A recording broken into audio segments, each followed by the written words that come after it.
వీళ్ళ సమస్త బలహీనతలు నదుడు చేసు తలవనే వేస్తా. ఈ రక్తంలో కడుగు ప్రభా, ఈ అభిషేకం తినిపు. ఇప్పుడు దీవించి ఆశిత అభిషేకం ఇక్కడ సమస్తలు తలవా ఏస్తున్నామని ఇప్పుడే ఏసు తలవని ఆయన ఇస్తున్నాను. శబార్ బౌర్ రామ దుష్ట పరిమృతారి తరిమృతారి బాస్తే ఇషార బౌర్ రామ దుష్ట బారికి తరిమృతారి ఇషార బౌర్ రామ దుష్ట బారికి తరిమృతారి తరి బార బౌర్ తరిమృతారి తరి బాస్తే.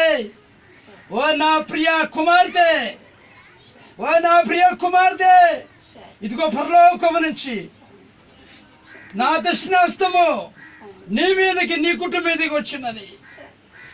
ఇదిగో నీ కుటుంబ విషయంలో భయపడుతున్నావు నీవు. ఇదిగో నీ బిడ్డల విషయంలో నువ్వు వేదన, నీ భర్త విషయంలో వేదన, కుటుంబ విషయంలో వేదన, నీ విషయంలో బాధ, హృదయంలో సమాధానం లేదు, బయట సమాధానం లేదు, కుటుంబంలో సమాధానం లేదు. ఇదిగో పరలోకము నుంచి నా సమాధానం నీకు దయచేయబోచున్నాను. భయపడుతున్నావు నీవు, భయపడకు, అధైర్యపడకు, నేను నీకు తోడుగా ఉన్నాను. నేను నిన్ను నీ కుటుంబాన్ని ఏర్పాటు చేసుకున్నాను. నా యందు విశ్వాసం ఉంచు, నాలో జీవించు. నిన్ను నీ బిడ్డలను ఆశ్రయించబోచున్నాను, అభిషేకించబోచున్నాను. నిన్ను విడువను, ఎడబాయను.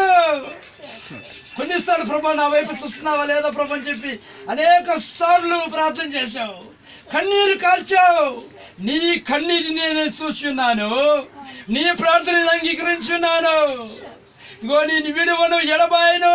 తల్లి తన సంటిబిడ్డ మర్చినా ఆమెను మర్చిపోతుంది, కానీ నేను నిన్ను మరవను, నేను నిన్ను మరవను. నేను నిన్ను ఏర్పాటు చేసుకున్నాను. నువ్వు నా కుమార్తెవి, నేను నీకు తండ్రిని. నా యందు విశ్వాసం ఉంచు.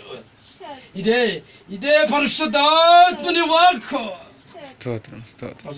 దీవించి ఆశ్రయించి అభిషేకించి సహాయం చేయమని, కుటుంబాన్ని దీవించి నిమయంతో నిమ్మని నువ్వు మాట్లాడే దేవుడు ఆశీర్వదించు. నేను చేసిన ప్రభా ఇప్పుడు ప్రతి పాప రక్తంలో కూడా అభిషేకించి సహాయం ప్రారంభించు. ప్రతి అవసరంతో కూడా క్రీస్తు తీర్చమని యేసునామములో మాను తండ్రి, ఆమేన్. నాకు కూడా ప్రార్థన చేయండి. ఫోన్ వస్తుంది, అది ఆపేయాలి.